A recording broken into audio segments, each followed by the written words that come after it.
Welcome into the Grace Point Daily Podcast. My name is Jeremiah Johnson. It's going to be a verse-by-verse edition with none other than Dr. R.B. Maynard. Welcome back, Dr. R.B. Maynard. It's been a couple of weeks. It's been almost a month.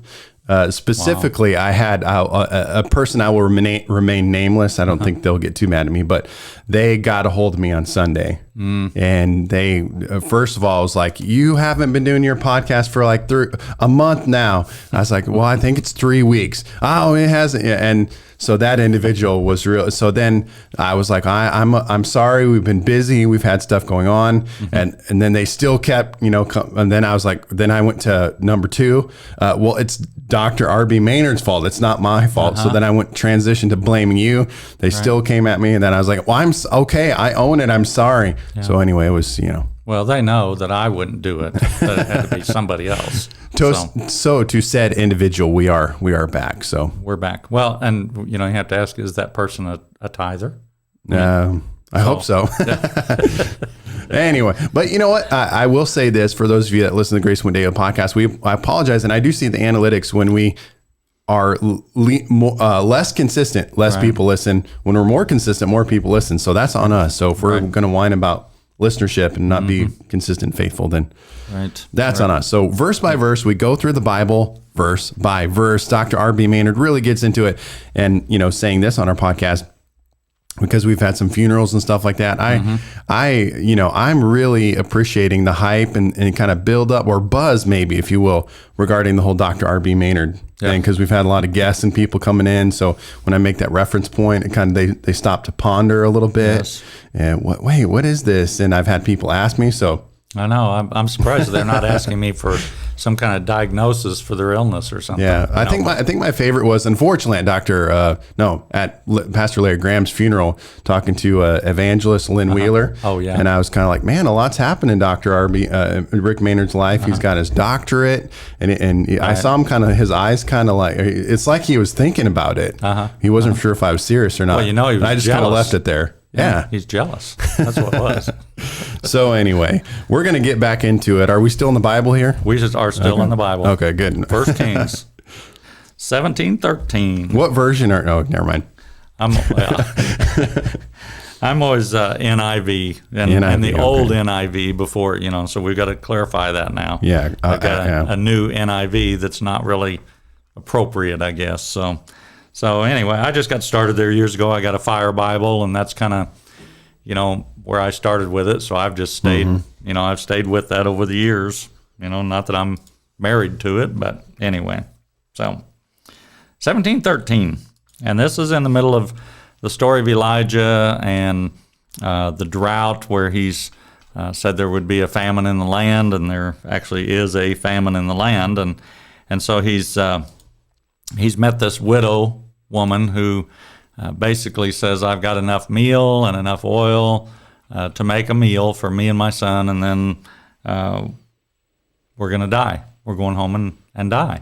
And obviously they're not going to die the next day, but what she's saying is there's nothing else. And, in those times, we think about that today, there's really no excuse in America for somebody to starve to death. No. We have all kinds of, food banks that are giving to each other because they have more than they need. Yep. The only reason anybody would starve is if they were too proud to ask, would be. But biblical times were different. There were widow women who were not taken care of very well if you didn't have a man in the house. Yeah. It was rough. And so Elijah says to her in the middle of all this story, Elijah said to her, don't be afraid. Go home and do as you have said, but first make a small cake of bread for me from what you have and bring it to me, and then make something for yourself and your son. It sounds a little bit selfish from Elijah, but we don't always know exactly what the conversations have been between God and Elijah and how many things he knows ahead of time, or whether he just speaks confidently about what God can do and just trust that God's going to do it. We don't know about all the conversations, but I can imagine her thinking, you want me to give you something out of the little bit that I have. I've only got enough for one meal, but yet you want me to share that little bit with you. And so I've heard sermons preached, and they talk about she gave out of her need. She didn't give out of her abundance. And, some people would probably belittle this story by saying, well, she didn't have anything anyway. She's only got enough for one meal, so what difference does it make if she gets a little bit less? She's still going to die. So somebody would take away from this and say, oh, well, that, she wasn't so great. Right.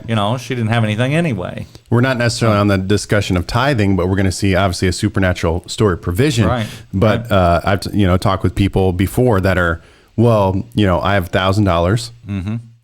My bills are $1,200. Are you telling me to tithe? Yes. Yes. Yeah. Yeah. Maybe your bills won't be $1,200. Yes. Yeah. Maybe God will provide something supernaturally. Yeah, I am. Yeah, that's right. That's right. So I don't, again, if we give out of our abundance, percentage wise, and I don't know what that is. It's different for everybody. All you can do is say, Lord, lead me. Once you pay your tithes, then after that, it's like, Lord, just speak to me about these different issues. We're talking about the chairs and different things. I want to hear from the Lord. But most of the people who I hear that talk about great blessings in their life are people who have given. Yep. They've given cars, they've given money. And people say, well, if I had it, I would give it. Well, sometimes if you'll give it, you'll have it. And again, it's different for everyone. But she was willing to be charitable in a rough situation. And I know, and obviously I've been here a lot longer than you have, but I have always been amazed at the money that comes into this church from basically, I don't mean to say average workers, but average income people. We don't have high income doctors, lawyers, people who have, just amazing amounts of money. But this church has always, I've looked at missionary offerings and again, the number of missionaries we support. You look at those things, there are people who have to be like this widow woman. Maybe they're not given their last dime, but there has to be some sacrificial giving. Yes. This church doesn't survive on just the tithe that people pay. So, 17:14, for this is what the Lord, the God of Israel, says. The jar of flour will not be used up, and the jug of oil will not run dry until the day the Lord gives rain on the land.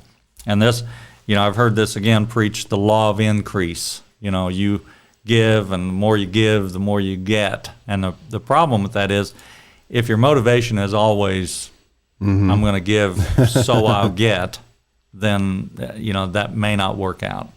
But if your motivation is the desire to give is so strong that you're willing to do without something to give. And, in America, there's not a lot of real sacrificial giving. I give, but I might say, well, I wish I could give a little more, but how much do I spend on something else? And we all have to judge ourselves, but, how much do I spend on satellite TV? How much do I spend on internet and different things? So, we can all ask ourselves those questions, but that law of increase of you give, you'll get, but. And I don't think that was in her line of thinking. No. Was like, oh, if I give it, I'm going to really prosper. No. I don't think that was her line of thinking here. She probably realizes she's going to die maybe a little quicker than she would have. Yeah. But she's willing. And this is a total stranger. I don't know that she's heard any stories. We don't have anything there that says, hey, I'm Elijah. I'm glad to meet you. And I guess you've heard what I've done. And, how would you like to give to my ministry? And I think there are people, I'm not saying you should tell people don't give. I don't mean that. But there are con artists out there who have taken from widow woman who they never should have taken. They never should have put that kind of pressure on her to give that, that money that she gave. And so anyway, if you give, you'll get. And I don't mean to be the negative side of it, but there's plenty of widows out there who gave everything and starved to death. I mean, we know, I looked it up and I didn't get any recent statistics, but in 2017, there was an estimated 3,066 martyrs, people who gave their life, I mean, for the ministry. Wow. And so In the world, you're saying. right, Okay. right. So 3,066, and you know the word says, in this life you will have trouble. I mean, there are things that you can't buy your way out of. There are things that no matter how much money you give to the church, you're going to have to suffer a little bit. There are some things like that. So 15 and 16 says, she went away and did as Elijah had told her. So there was food every day for Elijah and for the woman and her family. For the jar of flour was not used up, and the jug of oil did not run dry, in keeping with the word of the Lord spoken by Elijah. So this is, you know, it sounds like sometimes that Elijah is the one that's making all these things happen. But in reality, it says, in keeping with the word of the Lord spoken by Elijah. If you're going to speak, if you're going to tell people they need to give, and if you're going to ask somebody to give their last dime to your ministry or to you so you can eat or whatever, you better be sure you have a word from the Lord about that. And this is, we're talking about, it didn't run dry, and this is, they don't know exactly, but 1 to 2 years that it didn't run dry. Now, can you imagine? I mean, every day you go in, you dip out of there, you pour the oil out, and the next day you go back and it's there. And I don't know if how that worked. If wouldn't you have liked to had a hidden camera inside the jar? I mean, did it just slowly fill back up? Was it an instantaneous thing that God just snapped his finger and there it was? I mean, wouldn't it have been awesome to see that happen? To go into your cupboard every day and it just keeps pouring out. And I think that the lesson in that too is God can do that, whether it's flour, whether it's oil, whether it's money in the account. There are times when I'm like, how do I have money? In other words, I can look at things and say, I didn't used to have extra money with, after all my bills were paid, and now I have extra money. How did that work? Yeah. And I don't know that God snapped his finger, miraculously put money in the account, or how that happened. But there's times it's like, I don't really get how I have that much money. Yep. Because things haven't changed as far as spending or whatever. So I don't know how God does it, but we have to believe that he is able to take care of things. The loaves and the fishes, same story. The multiplication of it.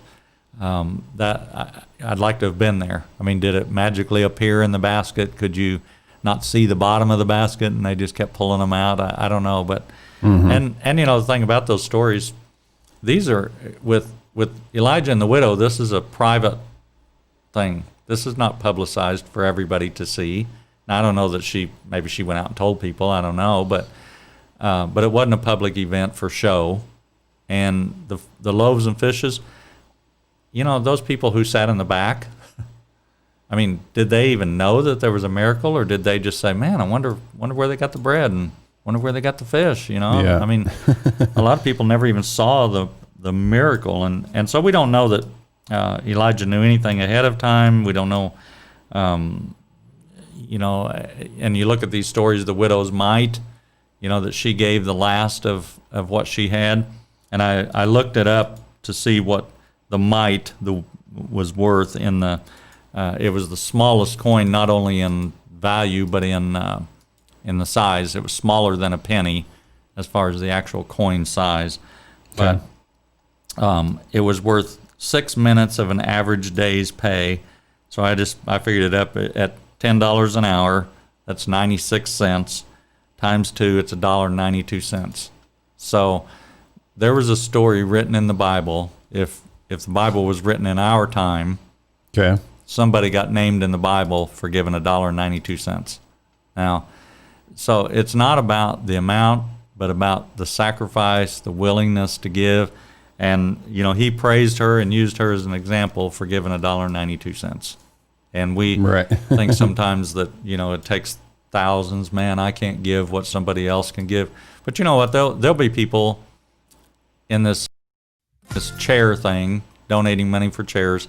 There will be people probably just as blessed who bought one chair, Yep. and it was sacrificial to spend $50 for one chair as somebody else who bought 10 or 20 or I don't know how many individuals are buying. Yep.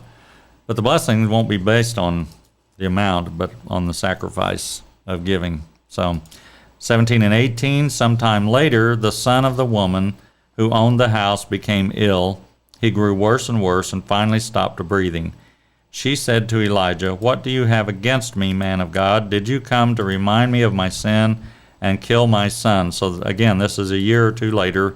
So there's been this miraculous provision. And just a little side note, and this is not the gospel truth here. So I always say that ahead of time if it's a tradition or a Jewish belief or whatever. I'm not saying that it's actual, but some people say that son, or the Jewish people say the son was Jonah that died and was brought back to life.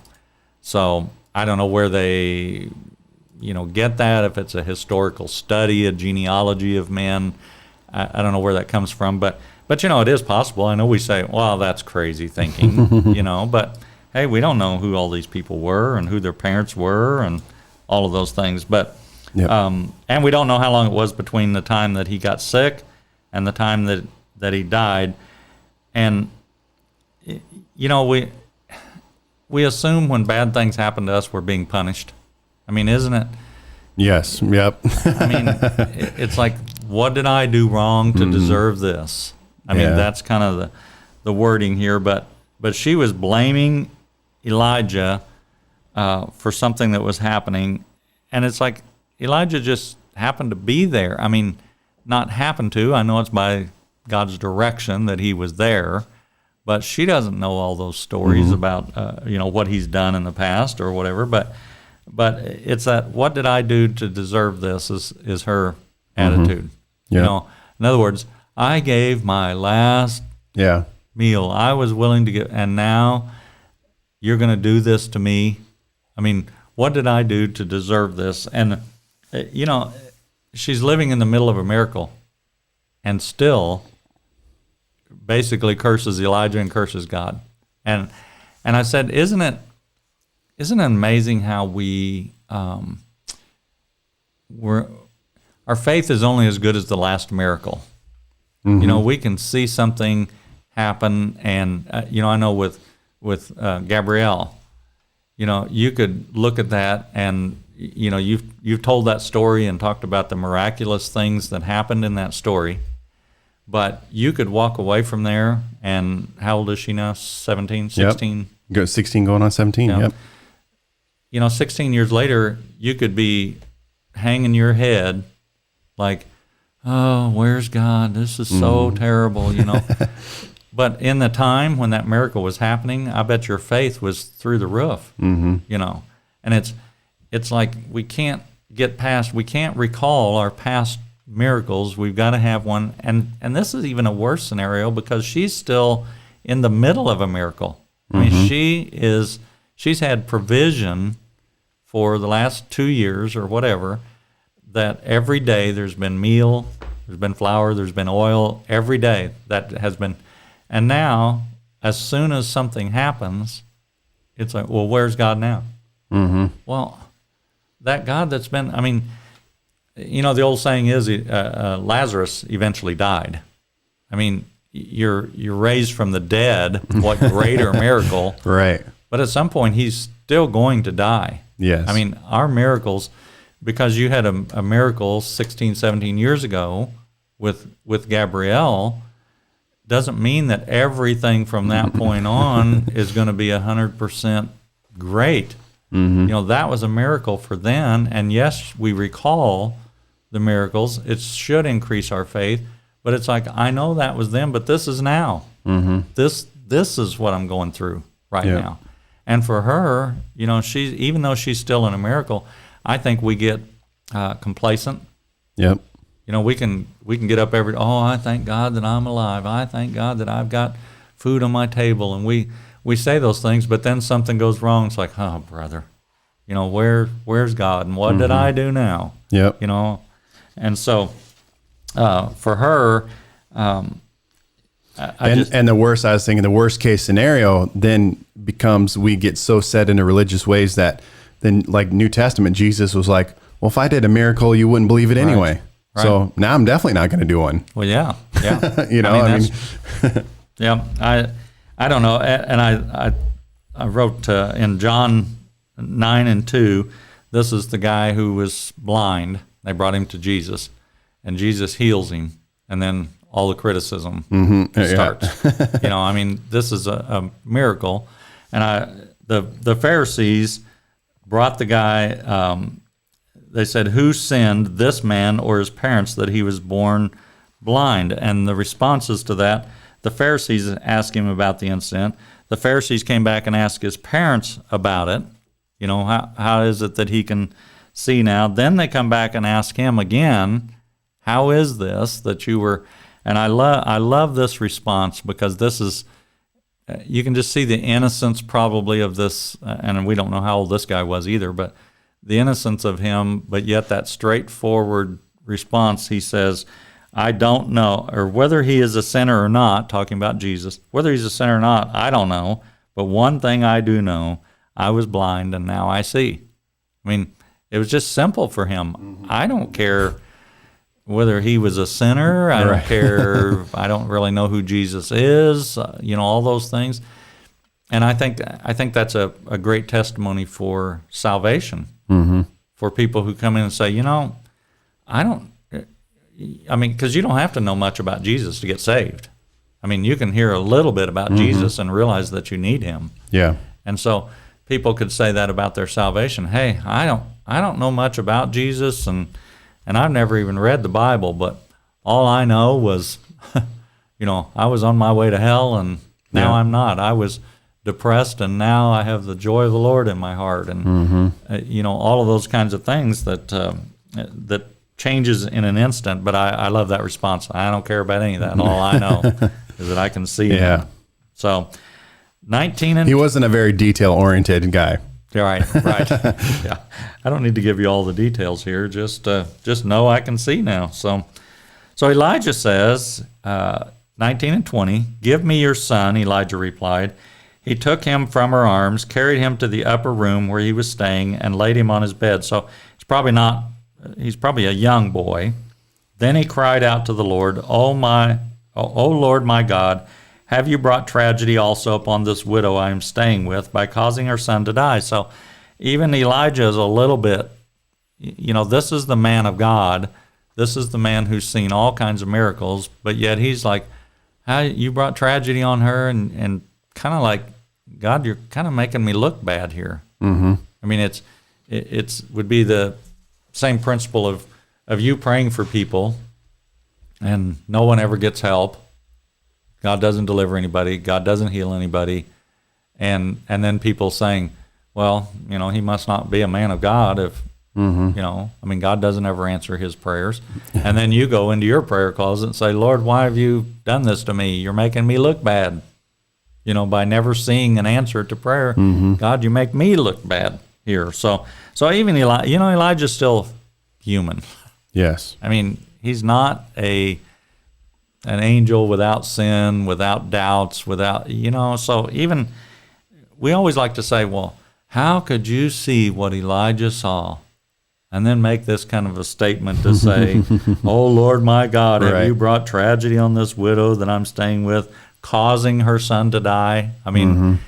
Everything's God's fault. The disease that he had, whatever it was, it's your fault, God, that they died. Rather than saying, we've had, like I say, we've had some funerals and things lately. And what an attitude if our attitude is, I'm mad at God because this person died. And we may go through that. But blaming God, you brought tragedy, you caused the son to die. How could you? What will people think? And there was, I don't know where I read this, but there was this whole long list and it talked about the silence of Elijah. Our first response, I know he's a little upset with God, but our first response, a lot of times, again, to blame God.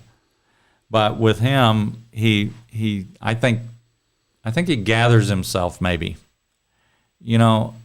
when I've got myself in the biggest trouble is when I've spouted off, you know, on the spur of the moment. Mm-hmm. You get in this, and we see it with Facebook. Yeah. I mean, social media for sure. You say something, and somebody says something, and then before long it's this conversation, and you're really angry, and you wouldn't be in person even if you were having a discussion. But it sounds angry, and so for Elijah, I think there's wisdom there. There's many times I have really wanted to tear into somebody for something, and I've held back, and the next day it's better. I can either have a calm conversation or I can let it go. It's like there's times I'm like, why was I so upset about that that I was ready to say this? And I'm so glad sometimes that the next day I was able to walk away and think, I'm so glad I didn't hurt them. Yep. I'm so glad I didn't say what I was thinking in that scenario. And I with Brother Graham, as much as I loved him, there was 2 instances, and if I'd have spoke at his funeral, I probably would have shared. But there was one time in a board meeting that I got mad at him. That's why they didn't have you share. They didn't want anything. They wanted all the good stories. They wanted the good stuff. Yeah. But I got mad at him in a board meeting and got up and walked out one night. And but the issue there, the next morning he was on the phone calling me, and everything was fine, and we went to lunch and never talked about it. It wasn't really a big deal. I couldn't tell you exactly what it was. And one time him and I were having lunch, and I said something, and he got out and walked out on me. Yeah, he showed you. Yeah. 2 can play the game, Dr. Really, R.B. Maynard. That's right. And both of them were really pretty petty, and they were petty enough that I wish both of us had just ignored it, and the next day, neither one of us would have thought about it again, because it wasn't that big of a deal for either one of us.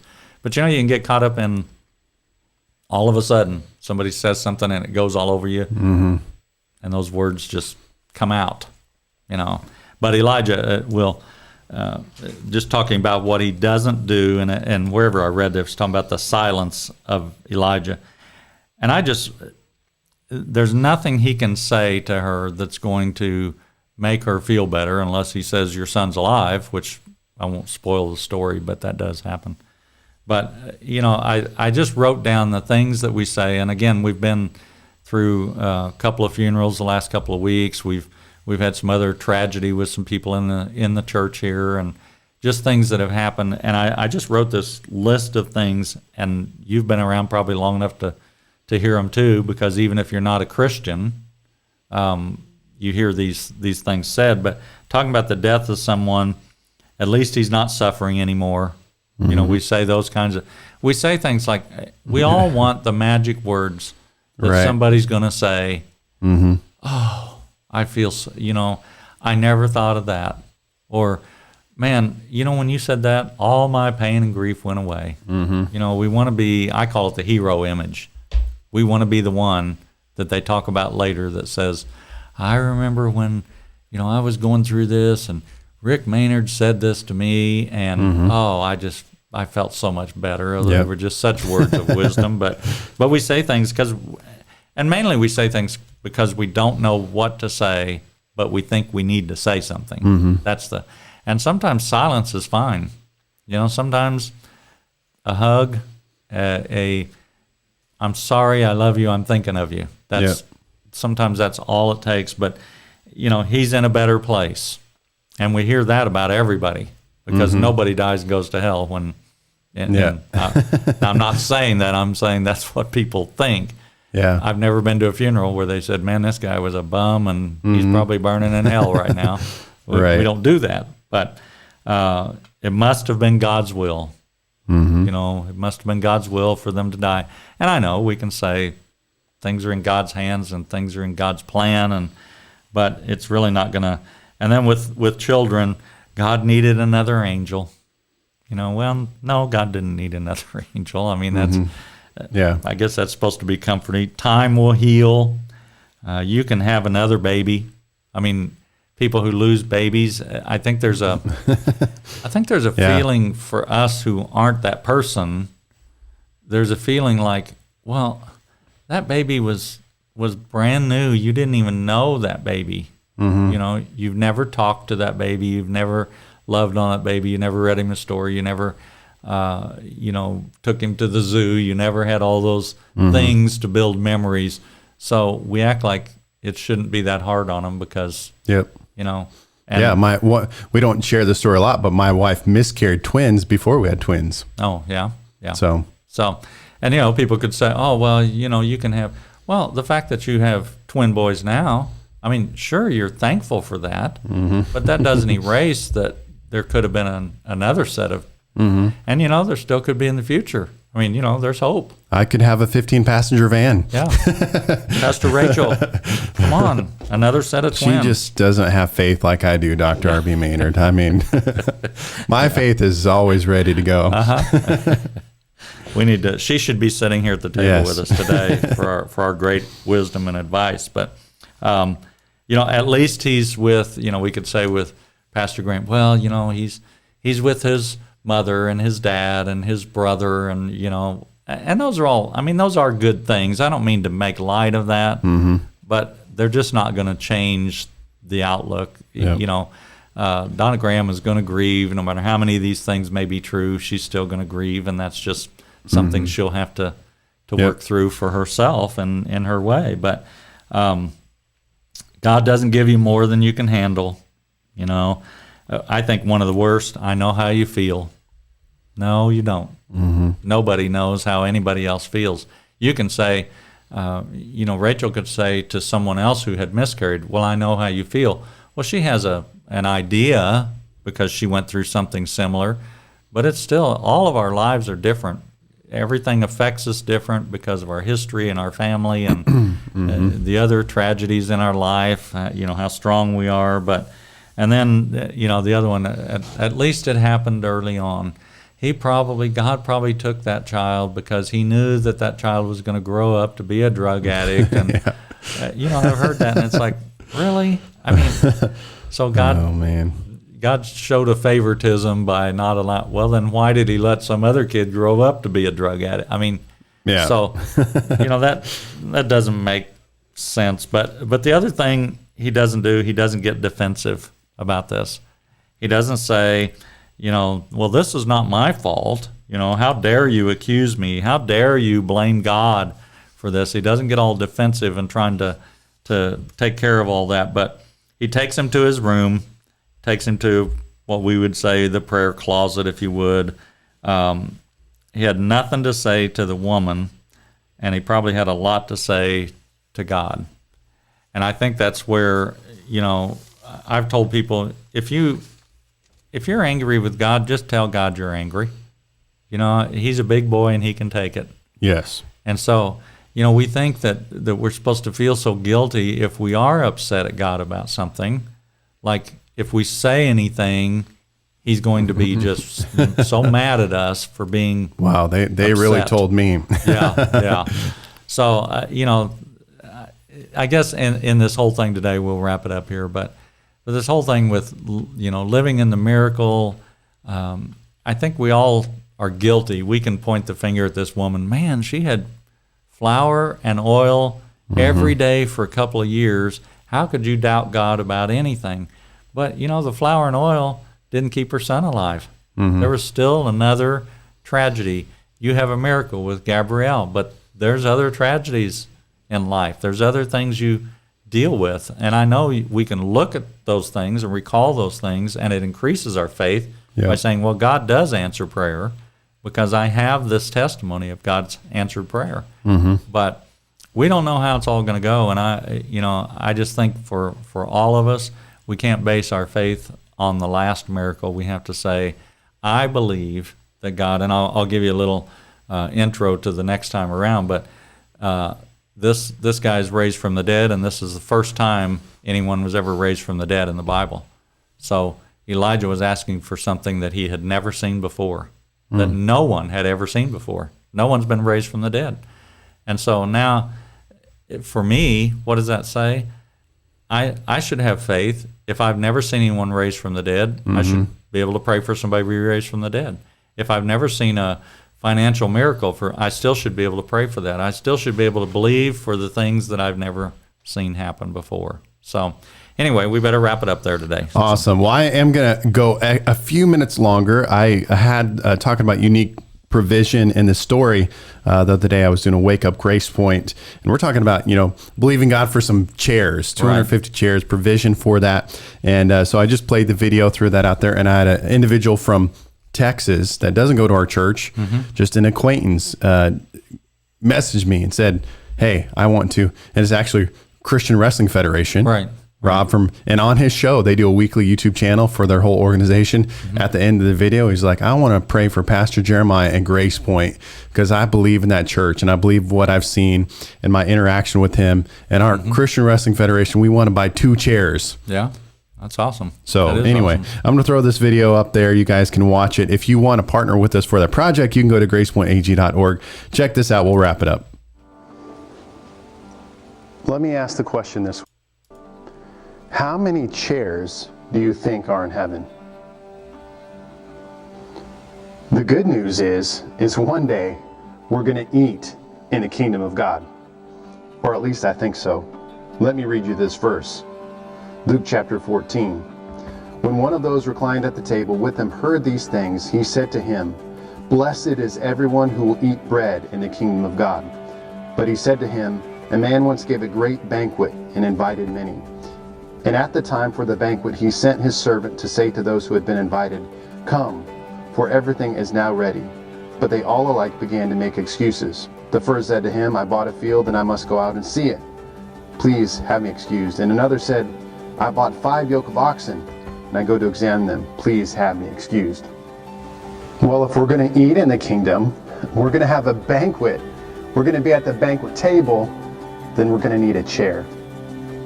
So that's our prayer, is that everyone will be invited to the great banquet in the kingdom, and everyone will have a chair. Look at these chairs. For the last 40 years, people have sat in these chairs and have heard about the kingdom and have been given an invitation. Well, it's time for new chairs, new souls, new lives saved, new people brought into the kingdom of God. Thank you for all that you've done in the past, for all the people that have heard about the kingdom and have been invited to the banquet and have been given a chair. We want to continue that mission and that journey together. So what am I asking? I'm asking you to buy a chair. Maybe 1, maybe 2, maybe 3, 5, 10, I don't know what it is. But when you partner with us for this project, the Sanctuary Remodel Project, I don't want you to think of it as just a chair.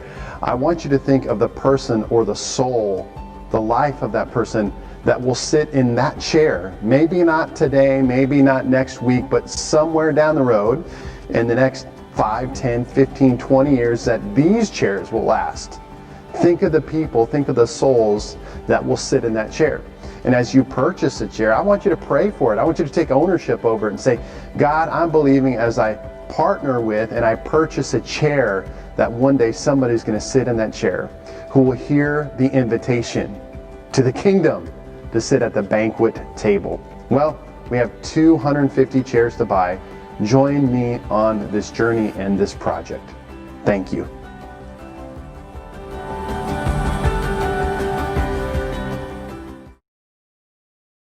There you go. Well, we are back verse by verse. We'll get back to it. Thank you. We didn't leave.